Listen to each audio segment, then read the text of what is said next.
Nagbabala si dating Supreme Court Associate Justice Vicente Mendoza sa posibilidad ng pagkakawatak-watak ng bansa at paghiwalay ng ibang rehiyon o state kung matutuloy ang federalismo. Kung federalismo raw ang pangunahing dahilan, hindi siya pabor na baguhin ang konstitusyon. This country will be fragmented by such an attempt, and there will be attempts at secession. Village tyrants and village dictators is far more probable in a federal system than the development of a national dictator.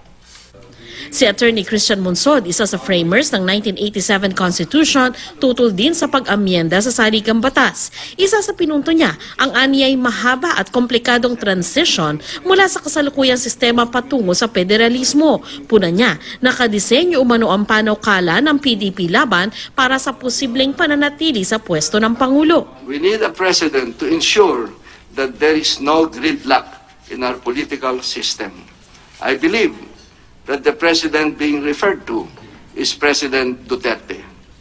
President Duterte has said that he would step down when the shift is approved. That would be about 2019, and his term ends 2022. Can he resist the call that he alone can make sure that the shift will be successful? My question is, what if he dies before his time? He will be 85 by 2030. Hirit naman ang mga pabor sa Chacha, walang dapat ikatakot ang mga tutol sa pagbabago sa saligang batas. Ayon kay DILG Assistant Secretary Jonathan Malaya, nakapartido ni Pangulong Duterte, masyadong sentralisado sa national government ang kapangyarihan at hindi nakararating sa malalayong kanayunan ang serbisyo. Giniit niya na walang plano ang Pangulong manatili ng lampas sa kanyang termino. The president will not serve a day beyond the term to which he was elected, and that an extension of his term is the greatest blunder that he would commit. So I'm afraid that the critics of federalism are seeing monsters when there are none. Ang grupong Foundation for Economic Freedom pabor na baguhin ang economic provisions ng saligang batas dahil makabubuti raw ito sa ekonomiya.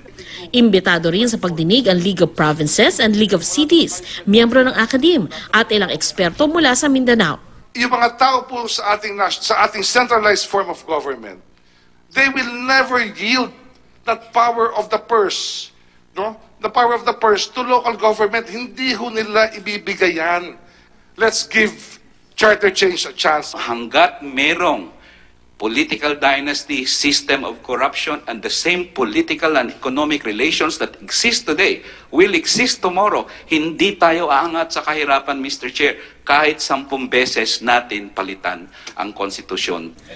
Sa pagdinig na tumagal hanggang gabi, si Committee Chairman Senator Francis Pangilinan lamang ang present. Pero ayon kay Senate President Coco Pimentel, napagkasunduan daw nila ni Senador Pangilinan, ang Chairman ng Senate Committee on Constitutional Amendments, na ngayong Pebrero o Marso magbibigay na ng output ang komite sa proposed amendments sa Constitution.